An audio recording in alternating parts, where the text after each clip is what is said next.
Successfully Ayyappa స్వామి దర్శనం అయితే చేసుకుని రిటర్న్ పైనాపిల్ మార్కెట్ దగ్గరికి అయితే వచ్చేసాం. ఇప్పుడైతే మన బండిని అయితే కాటా పెట్టేసి ఇక్కడ నుంచి అయితే మనం పైనాపిల్ తోటల దగ్గరికి అయితే వెళ్తున్నాం. ఇక్కడ కనిపిస్తున్న ఈ చెట్లన్నీ కూడా రబ్బర్ చెట్లు. ఇక్కడ నుంచి అయితే మనకి రబ్బర్ చెట్లు మరియు పైనాపిల్ చెట్లు అయితే చాలా వరకు అయితే ఉంటాయి. కనిపిస్తున్న ఈ తోట అంతా కూడా పైనాపిల్ తోట. ఈ తోట మొత్తం కలిపి 40 ఎకరాలు అయితే ఉందంట.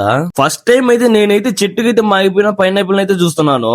ఇప్పుడైతే ఇక్కడ వర్క్ చేస్తున్న వర్కర్స్ అయితే కటింగ్ అయితే చేస్తున్నారు పైనాపిల్స్ ని. మనమైతే ఒక కత్తి అయితే తీసుకుని పైనాపిల్ అయితే కోస్తున్నాం. పైనాపిల్ చెట్టుకునే ఆకులు అయితే చాలా షార్ప్ గా అయితే ఉంటాయి. ఒక్కొక్కటి రంపల్లాగా అయితే ఉంటాయి. మనం కట్ చేసిన పైనాపిల్ అయితే చూడండి ఎంత కలర్ఫుల్ గా అయితే ఉందో. నిజం చెప్తున్నాను, టేస్ట్ మాత్రం వేరే లెవెల్ అయితే ఉంది.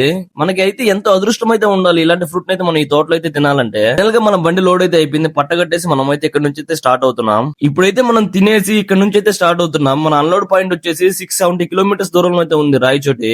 నెక్స్ట్ డే నైట్ కి అయితే రాయచోటి అయితే రీచ్ అయిపోయాం. ఇక్కడైతే అన్లోడ్ చేసుకుని మనం రిటర్న్ రాయంపేట అయితే వెళ్తున్నాం. Night time Rayachoti ghat view అయితే చూడండి భలే అయితే ఉంది. మార్నింగ్ టైం అయితే ఇంకా ఎక్సలెంట్ గా అయితే ఉంటుంది.